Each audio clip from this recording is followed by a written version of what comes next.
If even half of it is true, he is toast. That's the damning analysis from former Attorney General Bill Barr in reaction to the 37-count federal indictment against his former boss, former President Donald Trump.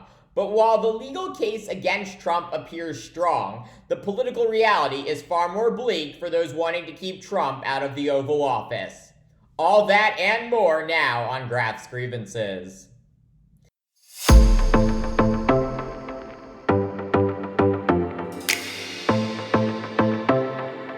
Former President Donald Trump expected to surrender to authorities and be arraigned at a federal courthouse in Miami tomorrow. This after becoming the first former U.S. president to be charged with federal crimes. Trump accused of illegally retaining national security documents, obstructing the government's efforts to retrieve them, and making false statements to authorities. The classified documents found in Trump's possession, allegedly containing information regarding, quote, defense and weapons capabilities of both the U.S. and foreign countries, United States nuclear programs, potential vulnerabilities of the U.S. to military attack, and plans for a possible retaliation in response to a foreign attack.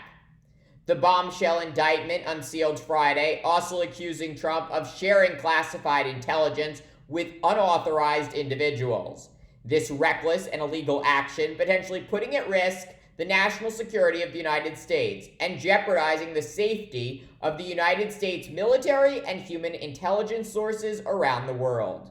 Yet despite Trump being the first former commander-in-chief to be charged with endangering America's national defense and violating the Espionage Act, Republicans have not flinched. Trump's main rivals for the 2024 Republican presidential nomination largely rushing to his defense.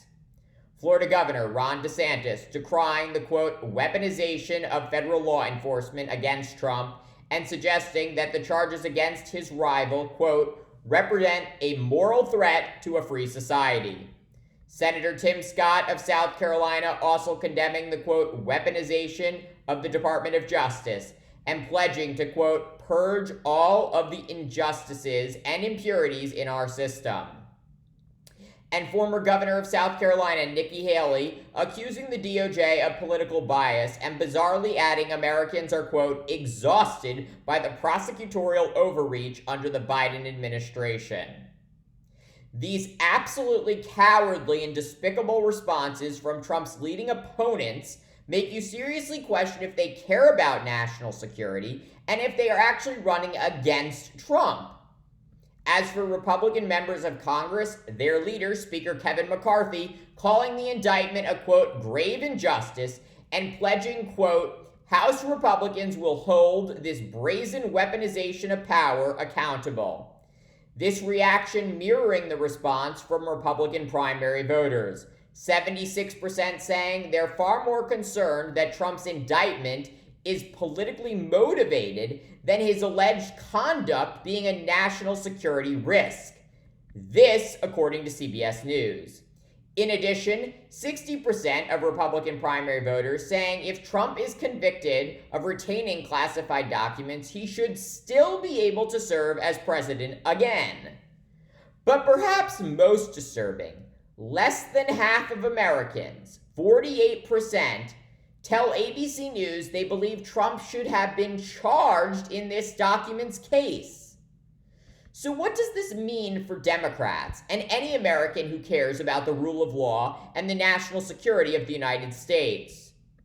The way to defeat Trump and his cronies is to focus not on Trump's alleged illegality and traitorous actions, but on the issues that Americans care about. Poll after poll shows far and away the most important issue to voters is inflation. According to News Nation, 55% of voters rank inflation as the top issue facing the U.S. This followed by crime at 19%, immigration at 18%, and unemployment at 8%.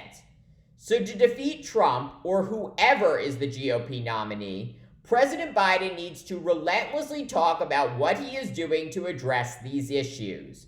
President Biden must not take the bait and talk about Trump's indictments.